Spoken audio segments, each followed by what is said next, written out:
नमस्कार, स्वागत है आपका जी बिजनेस में। मैं हूं दीपक डोभाल। वक्त हो चला है आपकी खबर आपका फायदा का। भारत में कोरोना महामारी से जंग के लिए कोविशील्ड और कोवैक्सीन की ये दो ऐसी वैक्सीन हैं जिनको इमरजेंसी इस्तेमाल की इजाजत मिल गई है। देश ने ड्राई रन करके वैक्सीनेशन की तैयारियों को परख लिया है। अब बस वैक्सीनेशन की तारीख का ऐलान और टीके लगाना बाकी है। खबर यह है कि बहुत जल्दी वैक्सीनेशन का कार्यक्रम शुरू भी हो जाएगा, लेकिन मंजूरी के साथ ही कोवैक्सीन अनचाहे विवादों में घिर गई है। इनफैक्ट कोविशील्ड भी। सवाल उठ रहे हैं कोवैक्सीन को लेकर कि बिना फेज 3 ट्रायल्स के डेटा दिए कोवैक्सीन को मंजूरी क्यों दी गई?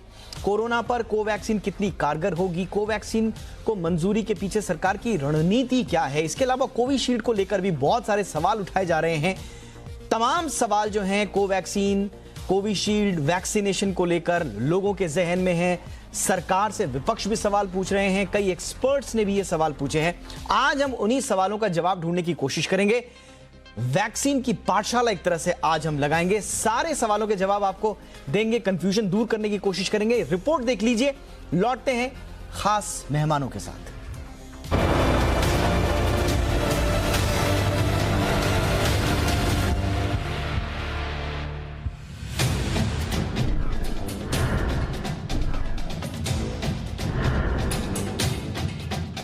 इन दो शीशियों में बंद दवाएं ही देश में कोरोना वायरस को हराने का सबसे बड़ा हथियार हैं। इनमें से एक है कोवैक्सीन, जिसे हैदराबाद की कंपनी भारत बायोटेक ने बनाया है, और दूसरी है कोविशील्ड, जिसे पुणे के सीरम इंस्टीट्यूट ने बनाया है। 3 जनवरी को ही इन दोनों वैक्सीन को भारत में इमरजेंसी इस्तेमाल के लिए डीजीसीआई ने ग्रीन सिग्नल दिया है। लेकिन इस खुशी में खलल तब पड़ गया जब विपक्ष ने देश में बनी संपूर्ण स्वदेशी भारत बायोटेक की कोवैक्सीन को इजाजत देने पर सवाल खड़े कर दिए। विपक्ष बिना फेज 3 ट्रायल पूरा किए कोवैक्सीन को इजाजत देने पर ही सवाल उठा रहा है। इन सवालों पर सरकार ने भी सफाई दे दी है, वो बताएंगे आपको। लेकिन चलिए उससे पहले बताते हैं कि कोवैक्सीन कैसे बनी है और इसे इमरजेंसी में इस्तेमाल की मंजूरी क्यों मिली है। भारत बायोटेक ने आईसीएमआर और एनआईवी पुणे के साथ मिलकर कोवैक्सीन को तैयार किया है और ये पूरी तरह से स्वदेशी वैक्सीन है। ये वैक्सीन इनएक्टिवेटेड टाइप पर बेस्ड है, यानी कि इसे एक्टिव वायरस को निष्क्रिय करके तैयार किया गया है। इसलिए इसके कोरोना के नए म्यूटेंट स्ट्रेन के खिलाफ भी कारगर होने की अधिक संभावना है। कोवैक्सीन को पहले और दूसरे फेज के क्लिनिकल ट्रायल्स में सुरक्षित पाया गया है और ये इम्यूनिटी डेवलप करने में कामयाब रही है। फिलहाल अभी कोवैक्सीन के 22,500 लोग ट्रायल में शामिल हो चुके हैं और किसी में भी कोई गंभीर साइड इफेक्ट नजर नहीं आया है। कोवैक्सीन को इमरजेंसी इस्तेमाल की मंजूरी देने पर उठे अनचाहे विवादों पर सरकार ने अपनी बात भी रखी है। नेशनल कोविड-19 टास्क फोर्स ने साफ किया कि भारत बायोटेक की कोवैक्सीन का इस्तेमाल क्लिनिकल ट्रायल मोड पर किया जाएगा। वहीं स्वास्थ्य मंत्री डॉक्टर हर्षवर्धन ने भी कोवैक्सीन के इमरजेंसी इस्तेमाल को कोरोना में सुरक्षा के लिए एक रणनीतिक फैसला बताया है। मतलब कि अगर देश में अचानक कोरोना के मामलों में उछाल आ जाए या कोविशील्ड के डोज की कमी पड़ जाए तो कोवैक्सीन को क्लिनिकल ट्रायल मोड पर इस्तेमाल किया जा सकता है। आईसीएमआर साफ कर चुका है कि 2 फेज के डेटा के आधार पर कोवैक्सीन 100% सुरक्षित साबित हुई है और इसके गंभीर साइड इफेक्ट भी नहीं दिखे हैं। इसके अलावा एक और चीज कोवैक्सीन को सबसे खास बनाती है और वो है इसकी कीमत। खबर है कि कोवैक्सीन देश ही नहीं दुनिया की भी सबसे सस्ती वैक्सीन होगी और इसके एक डोज की कीमत 100 रुपए तक हो सकती है। भले ही देश में कोवैक्सीन के नाम पर विवाद खड़ा हो गया हो, लेकिन दुनिया भर में कोवैक्सीन की भारी डिमांड है। हाल ही में ब्राजील ने कोवैक्सीन के 50 लाख डोज के लिए भारत बायोटेक से समझौता किया। विवाद के बीच देश में वैक्सीनेशन के जल्द शुरू होने की सुगबुगाहट भी शुरू हो चुकी है। देश में सबसे पहले सीरम इंस्टीट्यूट की कोविशील्ड दी जाएगी, जबकि भारत बायोटेक की कोवैक्सीन को म्यूटेंट वायरस के लिए इस्तेमाल किया जा सकता है। पहले चरण में 3 करोड़ लोगों को फ्री वैक्सीन देने की तैयारी है। ब्यूरो रिपोर्ट, जी मीडिया। चलिए, तो आज इस महत्वपूर्ण मुद्दे पर चर्चा के लिए दो खास मेहमान मेरे साथ जुड़ चुके हैं। आपका परिचय आज के मेहमानों से करा दें। हमारे साथ जुड़ चुके हैं डॉक्टर रमन गंगाखेडकर साहब, जो कि पूर्व वैज्ञानिक हैं आईसीएमआर के। बहुत बहुत स्वागत है सर आपका। और हमारे साथ है डॉक्टर अनंत भान, जाने माने पब्लिक हेल्थ एक्सपर्ट हैं। डॉक्टर भान, आपका बहुत बहुत स्वागत है। डॉक्टर भान, आपसे ही मैं शुरुआत करना चाहूंगा। दोनों वैक्सीन को लेकर बहुत सारे सवाल उठ रहे हैं। बहुत सारे एक्सपर्ट्स और जो ऑब्जर्वर्स हैं उन लोगों ने अपनी अपनी इसमें बातें सामने रखी हैं। आपके बयान भी मैं पढ़ रहा था। आपकी प्रतिक्रिया क्या है सर? क्या प्रॉब्लम है इन दोनों वैक्सीन के अप्रूवल को लेकर? धन्यवाद दीपक जी। देखिए, पहली चीज मैं जो क्लैरिफाई करना चाहूंगा कि कोई भी भारतीय साइंस, भारतीय इनोवेशन या भारतीय वैक्सीन कंपनीज पे सवाल नहीं उठा रहा है, बल्कि हम सब सेलिब्रेट करते हैं जो भारतीय कंपनीज हैं जिन्होंने ग्लोबल हेल्थ में इतना योगदान दिया है, कई जानें बचाई हैं। जो बात और कंसर्न्स किए जा रहे हैं वो ये है कि ट्रांसपेरेंसी क्यों नहीं है इस प्रोसेस में। अगर डिसीजंस हो रहे हैं और आप मीटिंग्स कर रहे हैं तो क्या डेटा उसमें प्रेजेंट किया जा रहा है जिसके बेसिस पे आप ये डिसीजंस ले रहे हैं। जो आप ये डिसीजंस ले रहे हैं, जो लैंग्वेज यूज हो रही है उसको थोड़ा डिटेल में एक्सप्लेन करें। अगर आप क्लिनिकल ट्रायल मोड बोलते हैं, अगर आप बोलते हैं रेगुलेटरी कंडीशंस, तो उनका क्या मापदंड है, क्या मतलब है, वो कैसे ऑपरेट होगा, उसके बारे में कोई क्लैरिटी नहीं है। तो उसके कारण काफी कंसर्न्स और एंग्जाइटी है। अगर थोड़ी ज्यादा ट्रांसपेरेंसी होती है, अब अगर आप बाकी रेगुलेटर्स को देखें, यूएस में आप देखेंगे तो जब उनके फाइजर और मॉडर्ना की मीटिंग्स हुई थी डिसीजन की, तो उनकी एक्सपर्ट कमेटी लाइव कास्ट की गई थी, ताकि अगर कोई भी डिस्कशन के पॉइंट्स थे, जो प्रश्न पूछे गए, जो जवाब मिले, वो सारे हर जने को अवेलेबल थे देखने के लिए, और ताकि आपको पता चलता है कि किस बेसिस पे डिसीजन होता है। अभी हमें पता है कि फेज 3 स्टडी चल रही है कोवैक्सीन की, उसने रिक्रूटमेंट ऑलमोस्ट टारगेट रीच कर लिया है। स्टडी का रिक्रूटमेंट होगा, उसके बाद एफिकेसी के एंड पॉइंट्स आएंगे, इंटरिम डेटा शायद 2-3 महीने के बाद आएगा। जब वो अवेलेबल होता तो इंसान को लगता है कि ठीक है, उसके बेसिस पे आप डिसीजन ले रहे हैं। बट अगर वो नहीं अवेलेबल है तो आपने सिर्फ सेफ्टी और इम्यूनोजेनिसिटी के बेसिस पे लिया है। अगर लिया है तो उसका क्या रैशनल है, उसको अगर पब्लिक डोमेन में डालते तो शायद मेरे ख्याल से ये सवाल और कंसर्न्स कम उठते। तो मेरे ख्याल से वहीं पे ज्यादा प्रश्न उठ रहे हैं, जो चाहते हैं हम कि रेगुलेटर उस पर क्लैरिफिकेशन इशू करें। ओके, डॉक्टर रमन गंगाखेडकर, जितने सवाल उठ रहे हैं और डॉक्टर भान ने कैटेगोरिकली बताया कि किस किस तरह के कंसर्न हैं, और वो ये भी कह रहे हैं कि हम सेलिब्रेट कर रहे हैं कि हमारे पास वैक्सीन्स हैं, हम उनको अप्रूवल देना चाहते हैं, लेकिन जो प्रोसेस इस्तेमाल की गई है अप्रूवल को लेकर, उस पर सवाल उठ रहे हैं। क्या ये जायज सवाल हैं डॉक्टर गंगाखेडकर? सवाल जायज है, इसमें कोई शक नहीं है, लेकिन सवाल कहाँ उठाए जाए उसके ऊपर शायद हमको सोचना पड़ेगा। हम अगर पब्लिक डोमेन यानी टीवी पे अगर ऐसी चीज़ों की चर्चा करें तो हमको ये डर रहेगा कि उससे वैक्सीन हेजिटेंसी बढ़ेगी, कंट्रोल करने में भी उतनी ही दिक्कत आएगी, क्योंकि हमको इस चीज़ का पता नहीं है कि क्या डिस्कशन हुआ है। तो डिस्कशन क्या हुआ है ये पूछना, हम उनसे डायरेक्ट पूछे, उससे कोई इशू नहीं है, वो उनके जवाब देते रहें, उसमें भी इशू नहीं होगा।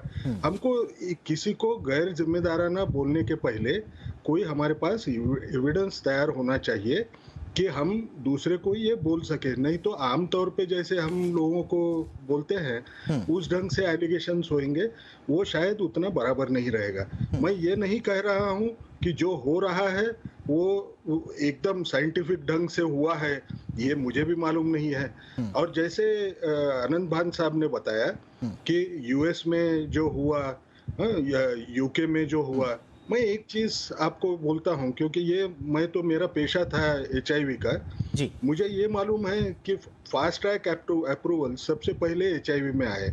वो जब HIV में जब शुरू हुए तो उस टाइम पे भी लोगों ने सवाल पूछे US FDA को कि क्या आपने ये फास्ट ट्रैक अप्रूवल देते वक्त हर चीज का बराबर इस्तेमाल किया। उसकी वजह से थोड़ा सा परिणाम ये भी हुआ कि HIV की वजह से अलग अलग स्टडी डिजाइन्स भी आना शुरू हो गए, और फास्ट ट्रैक अप्रूवल्स एक किस्म का मिडिल रेंज दिखा था, क्योंकि ऑर्फन ड्रग्स के जब अप्रूवल्स होते हैं वहाँ तो आप कोई क्लिनिकल ट्रायल करना, वो सिंगल पेशेंट ट्रायल से लेके जाके वो जितने बन सकते हैं उतने पेशेंट में दिए जाते हैं, फिर भी उनको अप्रूवल दिया जाता है। बोलने का मकसद क्या है कि एक चीज हमको समझना है, जब हम इमरजेंसी यूज ऑथराइजेशन करते हैं तो उसके पीछे का बैकग्राउंड क्या है, ये हमको जब तक मालूम नहीं है, हमको ये बोलना थोड़ा सा कठिन जाता है। बट थोड़ा सा सर, मैं सर थोड़ा सा आपसे पूछना चाहूंगा, एक सिंपल सवाल जो सब लोग पूछ रहे हैं, वो सिंपल सवाल ये है कि क्या क्लिनिकल ट्रायल मोड में आप वैक्सीनेशन की इजाजत दे सकते हैं? कोवैक्सीन को लेकर खास तौर पर यह बात की जा रही है, जिसको विपक्ष भी उठा रहा है। कैसे ये पॉसिबल है सर? क्या देख लीजिए, मैं आपको एक उदाहरण बोलता हूं, मैं किसी की साइड नहीं ले रहा हूं। बेडाक्वेलिन जब आया, बेडाक्वेलिन का डेटा नहीं था। डेलामिनेट जो आया, ये तो WHO ने अप्रूव किया। उन्होंने बोला कि ये ट्रायल्स जो है, आपको शायद ये पता नहीं होगा कि डेलामिनेट की जो ट्रायल थी उसमें तो आपको, मुझे अब एग्जैक्ट नंबर याद नहीं आएगा, 109 पेशेंट के ऊपर का डेटा था, ऐसा मुझे लगता है। तो बोलने का मकसद क्या है, जो इमरजेंसी होती है उसको मद्देनजर रखते हुए उस ढंग से जब निर्णय लिए जाते हैं तो वही मापदंड हमको उनके ऊपर भी रखना पड़ेगा, उनसे पूछना पड़ेगा। मैं इस चीज को कभी नहीं ये करूंगा कि पूछना नहीं चाहिए। सिर्फ मेरा सवाल सिर्फ इतना ही है, हम जब पूछेंगे तो उसके जब जवाब हमको समझना है, उन्होंने किस पोजीशन में लिया है, तो लोगों में टीवी पे उसके ऊपर चर्चा होना, ये शायद हमने सोचना चाहिए कि कितना होना चाहिए। क्योंकि हर जगह पे ऐसे कितने भी उदाहरण चाहिए, उतने उदाहरण हम दे सकते हैं। बिल्कुल डॉक्टर, बिल्कुल मैं सही बात है सर, आपका ये जो कंसर्न है, मैं डॉक्टर भान आपसे पूछना चाहूंगा। डॉक्टर भान, 2-3 बातें कही जा रही हैं जितने भी स्टेक होल्डर्स हैं इससे, जैसे अभी डॉक्टर साहब खुद कह रहे हैं, डॉक्टर गंगाखेड़कर कह रहे हैं कि आप एक तो ऐसे ही इसको लेकर उहापोह की स्थिति है, और वैक्सीन हेजिटेंसी को आप बढ़ा रहे हैं इस तरह के सवाल उठाकर, नंबर 1। नंबर 2, आज जो भारत बायोटेक की प्रेस कॉन्फ्रेंस है उसमें भी ये कहा जा रहा है कि आप भारत के वैज्ञानिकों को बदनाम करने की कोशिश कर रहे हैं।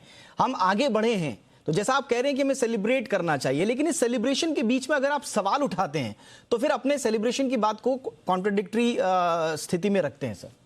तो नंबर 1 देखिए, वैक्सीन हेजिटेंसी सर, और नंबर 2, आप क्या वैज्ञानिकों का मजाक उड़ा रहे हैं? क्या आप समझ रहे हैं मैं क्या कहना चाह रहा हूं? देखिए, वैक्सीन हेजिटेंसी का कंसर्न बिल्कुल वैलिड है, बट वैक्सीन हेजिटेंसी तब भी बढ़ती है जब कंफ्यूजन होता है। और आप कई प्रैक्टिशनर से पूछेंगे तो उनके मन में ये भी कंफ्यूजन है कि भाई मेरा पेशेंट अगर मेरे से पूछेगा, अगर मान लीजिए प्राइवेट मार्केट में है कि ये 2 वैक्सीन से मैं क्या दूं, क्या लूं, तो फिर उनको कंफ्यूजन है क्योंकि उन्हें पता नहीं है कि कोवैक्सीन का एफिकेसी डेटा है कि नहीं है। दूसरी बात ये है कि अगर आप ट्रस्ट बढ़ाते हैं, और ट्रांसपेरेंसी से ही बहुत ट्रस्ट बढ़ता है, तो ट्रस्ट एक फंडामेंटल प्रिसेप्ट होता है पब्लिक हेल्थ का। अगर आप ट्रस्ट बढ़ाते हैं, लोगों को कॉन्फिडेंस है कि प्रोसेस बिल्कुल साउंड है और अच्छे तरीके से किया गया है, और ये ट्रांसपेरेंसी करने से वो ट्रस्ट बढ़ता है। तो कोई ये नहीं चाहता कि आप वैक्सीन के खिलाफ कोई सेंटिमेंट बढ़ाए। आई थिंक हम में से किसी का भी ये ओपिनियन नहीं है, नहीं हमारा एम ये है कि ऐसा होना चाहिए। लेकिन अगर हम सवाल नहीं उठाएंगे तो फिर जो बेस्ट स्टैंडर्ड्स हैं, बेस्ट प्रैक्टिसेस हैं, उसमें भी कहीं थोड़ी कमी होने की चिंता रहेगी। आप ये देखेंगे तो डॉक्टर भान, क्या ये सवाल डॉक्टर भान तब उठाए गए थे जब सरकार के पास इमरजेंसी अप्रूवल की मंजूरी के लिए दोनों कंपनीज ने अप्लाई किया था? क्या ये सवाल उस वक्त उठाए गए, या ये सवाल अप्रूवल मिलने के बाद अचानक से सामने आ गए? नहीं, मेरे ख्याल से अचानक से नहीं है। देखिए, सब्जेक्ट एक्सपर्ट कमेटी के पास ये 2 कंपनीज पहले भी गई थी कुछ सप्ताह पहले, आप सबको पता है। उस टाइम सब्जेक्ट एक्सपर्ट कमेटी ने बोला था कि डेटा पूरा नहीं है, हमें कुछ और डेटा चाहिए। तो क्या ऐसा डेटा प्रोवाइड किया गया जिसके बेसिस पे ये डिसीजन लिया गया, उसको अगर थोड़ा पब्लिक डोमेन में डालें तो अच्छा रहेगा। डॉक्टर गंगाखेड़कर की बात भी सही है कि हर चीज टीवी पे होना जरूरी नहीं है, बट एटलीस्ट आप रैशनल को पब्लिक डोमेन में डालें। रेगुलेटर स्टेटमेंट थोड़ा डिटेल्ड दे कि जब वो बोलते हैं क्लिनिकल ट्रायल मोड है तो उसका क्या मतलब है। आप सबसे कंसेंट लेंगे, आप एक प्रिंसिपल इन्वेस्टिगेटर बनाएंगे जो पूरे देश में जब मास यूज होगा उसको देखेगा, आप एथिक्स कमेटी हर जगह लगाएंगे, आप डेटा बहुत अच्छी तरीके से कलेक्ट करेंगे, आप कॉम्पनसेशन देंगे, मेडिकल केयर देंगे अगर एडवर्स इवेंट होता है, जो कि हम क्लिनिकल ट्रायल में देता है। तो ये क्लिनिकल ट्रायल मोड का क्या मतलब है, क्योंकि ये लैंग्वेज पहले तो हमने कहीं पढ़ी नहीं है, तो मतलब थोड़ा एक्सप्लेनेशन नहीं देंगे तो कंफ्यूजन ही होगा। और हम वही चाहते हैं कि आप रैशनल बताएं, और ये जो आपने लैंग्वेज यूज की है उसकी थोड़ी डिटेल्स दें ताकि लोग समझ पाएं कि आपका मतलब क्या है जब आप बोलते हैं क्लिनिकल ट्रायल मोड में हम अलाउ कर रहे हैं। तो मेरे ख्याल से वो वैक्सीन हेजिटेंसी बढ़ाना नहीं है, वो क्लैरिटी सीक करना है, और क्लैरिटी सीक करना पब्लिक इंटरेस्ट में अच्छी बात है। मेरे ख्याल से उसमें हमें किसी को ये नहीं लगना चाहिए कि हम भारतीय साइंस को क्वेश्चन कर रहे हैं, जो कि बिल्कुल ही मेरे ख्याल से किसी का भी उद्देश्य नहीं है। साल भारत के लिए खुशखबरी लेकर आया, एक नहीं दो वैक्सीन को इमरजेंसी इस्तेमाल के लिए सरकार की ओर से मंजूरी दी गई, लेकिन उसके साथ साथ इस पर सवाल भी उठने लगे हैं। प्रोसीजर को लेकर, डॉक्यूमेंट की लैंग्वेज को लेकर तरह तरह के सवाल उठ रहे हैं। आज हम और इन सवालों के बाद एक भ्रम की स्थिति बन गई है। आज हम इसी भ्रम को दूर करने की कोशिश कर रहे हैं।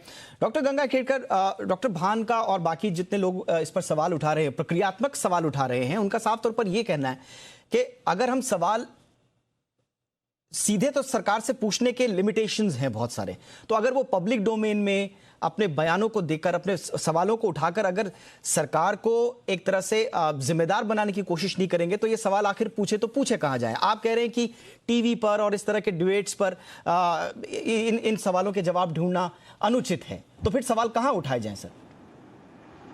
देखिए, हर एक का ढंग होता है एडवोकेसी करने का। हम इसको एडवोकेसी करके मैं टर्म करूंगा।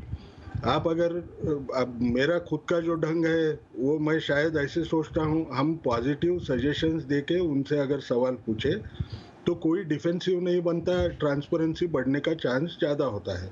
हम ये पूरी कोशिश HIV में किए हैं। मुझे लगता है हम जो करते हैं, जिस ढंग से कर रहे थे, शायद वो सही था। देखे तो HIV में एडवोकेसी और खतरनाक ढंग की हुआ करती थी उस टाइम पे, लेकिन अपना अपना नज़रिया है, अपने अपने ढंग से हमने सोचना चाहिए। लेकिन जो भी हम करते हैं उससे जो बेनिफिशियरी है उन लोगों को उससे तकलीफ ना हो, इसके बारे में हमने सोचना चाहिए। और जिस ढंग से भी रहे, क्योंकि मैं किसी की साइड नहीं ले रहा हूँ, क्योंकि मैं ये सिर्फ बोल रहा हूँ, यानी मुझे ये बोलना नहीं है कि कोवैक्सीन ही अच्छी है या एस्ट्राजेनेका की वैक्सीन अच्छी है या उन्होंने डेटा सबमिट किया, इन्होंने डेटा नहीं सबमिट किया। मुझे अगर पूछा गया तो मैं बोलूँगा किसी का डेटा नहीं था। मैं अगर मेरा इंडिविजुअल ओपिनियन अगर बोलना है तो वो उतना सफिशिएंट लगता नहीं है। लेकिन इसका मायना मैं ये तो कह नहीं पाऊंगा कि उस रेगुलेटर के पास कौन सा डेटा रखा गया है, वो सब्जेक्ट एक्सपर्ट कमेटी ने क्या सोचा है और क्यों उनके पास के डेटा के ऊपर उन्होंने क्या बोला है। इतना ही मेरा कहना है कि हम चर्चा सर बट आपको लगता है सर, जो डॉक्टर भान कह रहे हैं सर, कि SEC हो चाहे रेगुलेटर हो, अगर जो डेटा उनके पास आए हैं पब्लिक इंटरेस्ट में, अगर वो डेटा साझा कर दिए जाते, और यहां पर तो पीयर टू पीयर रिव्यू की बात भी आ रही है, अगर वो हो जाता तो आपको लगता है कि ये भ्रम की स्थिति शायद पैदा नहीं होती? 100% नहीं होती थी। लेकिन मैं एक चीज के बारे में शायद थोड़ा आशावादी हूं, क्योंकि आपने अगर देखा होगा आज तक कभी भी रेगुलेटर खुद होके स्टेटमेंट देने को कभी आया नहीं था। ये बेबी स्टेप थी, ये ट्रांसपेरेंसी के ओर है। तो हमको और सवाल पूछने चाहिए कि हमको ये डेटा मिलेगा तो अच्छा होगा, वो खुद बोलेंगे। उससे सिस्टम जो बनती है, सिस्टम को बनाने में मदद हो सकती है, इतना मुझे समझता है। ये तो बेबी स्टेप तो अच्छी थी, नहीं तो पहले तो कभी आई नहीं थी। ठीक डॉक्टर भान, जैसा हम सब जानते हैं कि ये एक अनप्रेसिडेंटेड सिचुएशन हम सबके सामने थी, और सरकार की तरफ से बार बार ये कहा जा रहा है कि जब इस तरह की अभूतपूर्व सिचुएशंस आती हैं तो फिर अभूतपूर्व कदम भी उठाने पड़ते हैं, और उसी लिए शायद थोड़ा सा रश हुआ, न सिर्फ वैक्सीन को तैयार करने में बल्कि इसके अप्रूवल्स को लेकर भी। एक तरफ हम कहते हैं कि भाई आप अप्रूवल देने में देर क्यों लगा रहे हैं, दूसरी तरफ ये कहते हैं कि आपने अप्रूवल इतनी जल्दी क्यों दे दिया। तो ये तो एक ऐसी स्थिति है सर कि जिसके दो पक्ष हैं। ऐसे में हमको वो पक्ष देखना है जो पब्लिक इंटरेस्ट में ज्यादा हो। ऐसे में सरकार का पक्ष इस वक्त मजबूत लगता है कि अनप्रेसिडेंटेड सिचुएशन में कभी कभी अनप्रेसिडेंटेड इस तरह के फैसले भी लेने पड़ते हैं। देखिए, ये भारत को यूनिक नहीं है सिचुएशन, ये पूरे वर्ल्ड में हर जगह ऐसी टाइप की सिचुएशन अराइज हो रही है, और बल्कि हर देश में आई थिंक इस टाइप की डिबेट्स हो रही हैं और होनी चाहिए। अगर हम अपने ही देश में सवाल नहीं उठाएंगे और क्वेश्चन सीख नहीं के आंसर सीख नहीं करेंगे तो कहाँ करेंगे।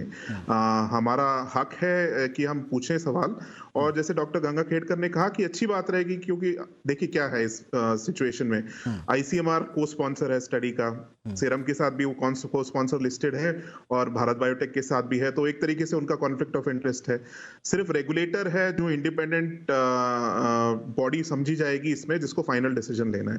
तो ये सवाल जो उठ रहे हैं वो रेगुलेटर को क्लैरिफाई करने हैं, और अगर रेगुलेटर नहीं चाहता है कि भाई मीटिंग को लाइव कास्ट करें, तो आप डिटेल नोट एक निकालें जिसमें लिखें आप कि भाई हमने ये चीजें देखी, इस बेसिस पे हमने डिसीजन लिया और इस बेसिस पे हमने फाइनली कंक्लूड किया कि हम अलाउ करेंगे और इन कंडीशंस में करेंगे, और इन कंडीशंस का ये डिटेल्स हैं, ऐसे ये कंडीशन सेटिस्फाई होंगे जो कि हम कंपनी से एक्सपेक्ट करेंगे। अगर वो थोड़ा डिटेल देते तो शायद ये जो क्वेश्चंस हैं। डॉक्टर भान, जो आज भारत बायोटेक ने अपनी प्रेस कॉन्फ्रेंस में कहा है, क्या आपको लगता है कि ये सेटिस्फैक्टरी उनका अपनी तरफ से ये सफाई है?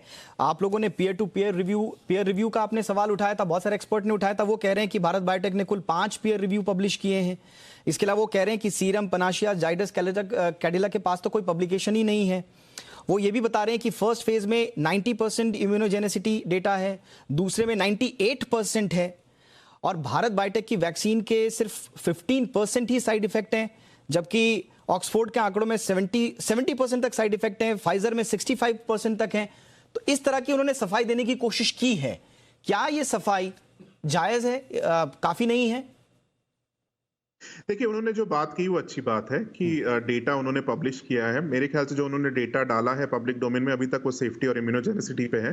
प्राइमरी फेज 1 फेज 2 का है, फेज 3 तो चल रही है, और उन्होंने शायद, मैंने प्रेस कॉन्फ्रेंस देखी नहीं है, कुछ स्निपेट्स मुझे फॉरवर्ड किए गए, तो उसके बेसिस पे ये थोड़े से कमेंट्स देना चाहूंगा कि उन्होंने बात की है कि भाई अभी इंटरिम एफिकेसी डेटा भी रिलीज करने के लिए उनके पास वो कैपेसिटी नहीं है, क्योंकि रिक्रूटमेंट ही अभी खत्म हो रहा है, और शायद पहला इंटरिम एनालिसिस वो शायद 1-2 महीने के बाद करेंगे, जब एफिकेसी के बारे में आप पहली बार बोल सकते हैं कुछ कि अर्ली एफिकेसी के बारे में क्या डेटा है।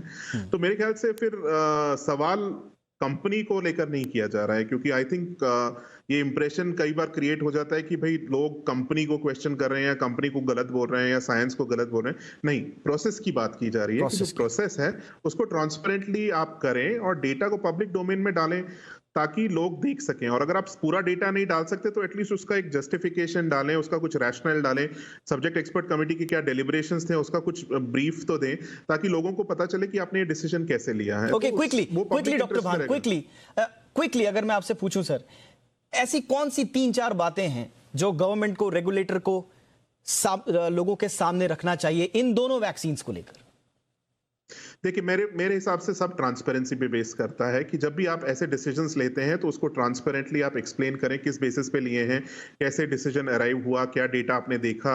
अगर आप कुछ कंडीशंस डालते हैं तो कंडीशंस की डिटेल्स दीजिए। आप ये भी बताइए कि आप उसका जो ओवरसाइट मैकेनिज्म है वो कैसे करने वाले हैं। अगर वो सारी डिटेल्स आप देंगे तो ये सवाल कम उठेंगे, और ये सवाल देने का टाइम अब भी है। ऐसा तो नहीं है कि हम कल से वैक्सीन यूज कर रहे हैं, अभी तो टाइम है, वैक्सीन स्टार्ट भी नहीं हुआ है यूज करना, तो अभी भी रेगुलेटर सामने आके ये क्लैरिफिकेशन देगा तो अच्छी बात है, और यही तो हम चाहते हैं कि क्लैरिफिकेशन हो। बिल्कुल, नहीं सर, मैं आम लोगों की भाषा में समझना चाह रहा हूं। आप लोग कौन सा डेटा मांग रहे हैं सरकार से या रेगुलेटर से? अगर आप एफिकेसी का डेटा मांग रहे हैं, आप सैंपल साइज मांग रहे हैं, आप ट्रायल्स के रिजल्ट्स मांग रहे हैं, क्या एग्जैक्टली क्या चीज मांगना चाह रहे हैं? बिल्कुल, देखिए ये सारी चीजें इंपॉर्टेंट होती है। कोई भी वैक्सीन हो तो उसमें 3 या 4 चीजें होती हैं। एक होता है सेफ्टी का डेटा, एक होता है एफिकेसी का डेटा, एक होता है कि आपने किस तरीके से क्लिनिकल ट्रायल किया, कितने लोगों में किया, और आपने आपकी क्या फाइंडिंग्स है, और एडवर्स इवेंट्स अगर हुए हैं तो किस टाइप के हुए हैं, उनको आपने कैसे कॉजालिटी एस्टैब्लिश की या नहीं की। और अगर आप फाइनली डिसाइड करते हैं कि पब्लिक इंटरेस्ट में हम ये इमरजेंसी ऑथराइजेशन देने के लिए तैयार हैं, तो आपने क्या मापदंड यूज किए और आपका थिंकिंग क्या था, आपका रैशनल क्या है वो डिसीजन का। ये सारी चीजें अगर पब्लिक डोमेन में होगी तो आई थिंक जो कई सवाल उठ रहे हैं वो एड्रेस हो जाएंगे। डॉक्टर गंगा खेड़कर, डॉक्यूमेंट में सवाल ये उठ रहा है कि डॉक्यूमेंट में ये डेटा वेटा कुछ दिया नहीं है, और एक लैंग्वेज से खेल के बस एक तरह से जस्टिफाई कर दिया गया कि ये क्यों दिया गया। तो क्या आपको लगता है जो डॉक्टर भान कह रहे हैं, जो 3-4 पॉइंट, जो बेसिक पॉइंट हैं, जो बेसिक डेटा हैं, उनको देना क्या मुश्किल बात है, या अभी भी दे सकते हैं? बिल्कुल दे सकते हैं। मैं आपको बार बार बोल रहा हूं, मैं किसी की पोजीशन नहीं ले रहा हूं। मैं उल्टा ये बोल रहा हूं, हमको जो कंसर्न है वो हमने पूछने चाहिए जी। लेकिन हमने कहाँ पूछने चाहिए इसके बारे में हमने सोचना चाहिए, नहीं तो ये पूरा माहौल जो है इसमें इश्यूज खड़े होने का डर बहुत रहेगा।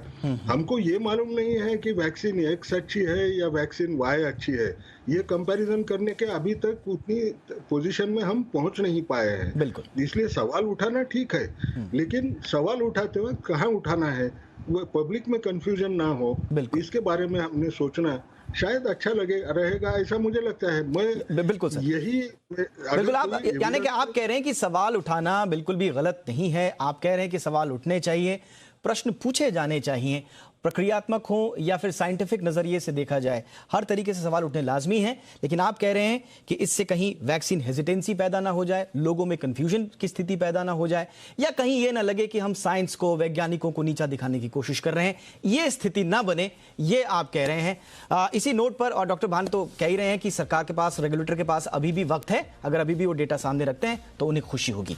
तो ये था दोनों पक्ष आज हमारे सामने। हमें उम्मीद है कि वैक्सीनेशन को लेकर जो पूरी औप की स्थिति जो बनी हुई है उस पर कुछ क्लैरिटी हमारे दर्शकों को मिली होगी। आप दोनों हमारे साथ जुड़े सर, बहुत बहुत शुक्रिया। डॉक्टर रमन गंगाखेडकर, डॉक्टर अनंत भान, थैंक यू सो मच। तो आज के शो में इतना ही, इजाजत दें और देश और दुनिया की बाकी खबरों के लिए देखते रहिए सी बिजनेस। नमस्कार।